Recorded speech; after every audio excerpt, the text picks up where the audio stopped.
Happy Sunday afternoon, everybody. I hope you're having a wonderful day wherever you happen to be. It's a beautiful 75 degrees here in Phoenix, Valley of the Sun. And the wind from the southwest is 6 miles an hour, and this is an awesome day.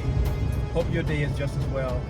I want to talk to you today about respect, the importance of respect. In fact, I'm going to give you an acronym. I'm going to speak on this over a couple more times, but there's an acronym that I use and I share with our groups that I have a chance to teach with and share with. There's an acronym that teaches you how to have healthy relationships. And I call it C.R.I.B.S. The acronym, the word is C.R.I.B.S, C.R.I.B.S. So to have an effective relationship, you have to have communication. The R is respect, the I is intimacy, the B is boundaries, and the S is support. If you're having difficulty in your relationship, you'll find that it may be one of those areas that are lacking, or areas, there may be several areas in there. For anything to work, you got to have healthy communication. You got to be able to communicate well and effectively, and that means verbally as well as non-verbally. That means not, going around and having these expectations that's unrealistic. It's being clearly stating what it is that you desire, but being able to have a healthy communication, that's very important. The R is respect. That should be mutual respect. And respect is something that is not demanded; it's commanded. It's earned. You earn the respect from people by how you treat them, but more importantly, how you treat yourself.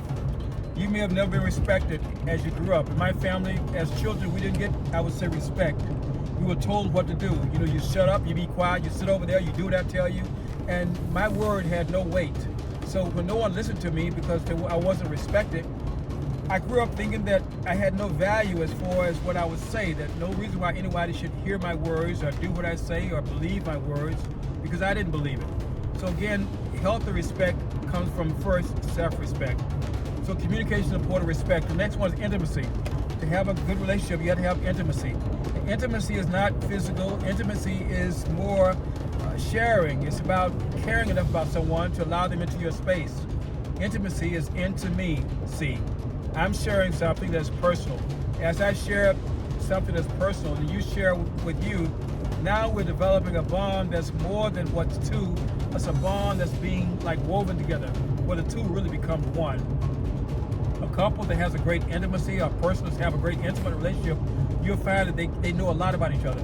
They share the deepest, darkest secrets. There are no boundaries, there's no limits. That you know how they think, and you're forgiving and understanding of whatever they do. There's no little petty issues that you have with each other, because there's intimacy involved. And anyone that cannot share or lacks intimacy lacks close relationships. Some people will tell you that they don't have any close relationships, they don't have any close friends.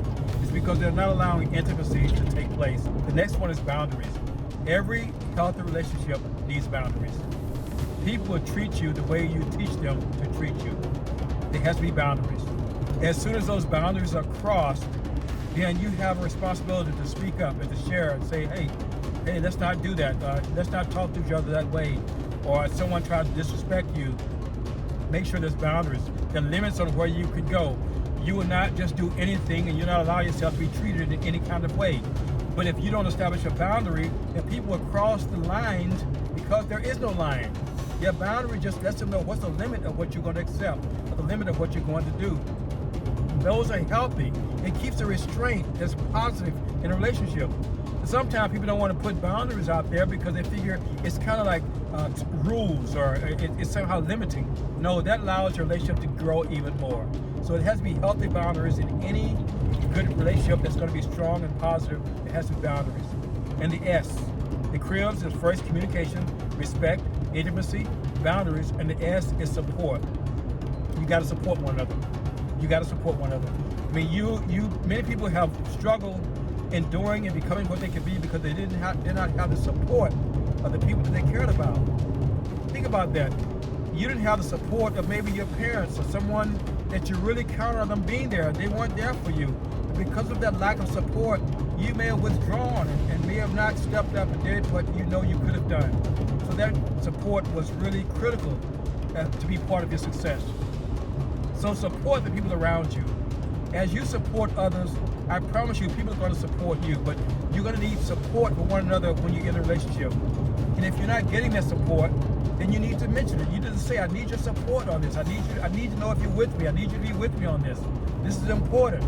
Because if you don't communicate it, again, it's not going to happen. Don't just expect somebody should know, or take for granted that they should know how you feel, or they saw this, or they thought it, whatever.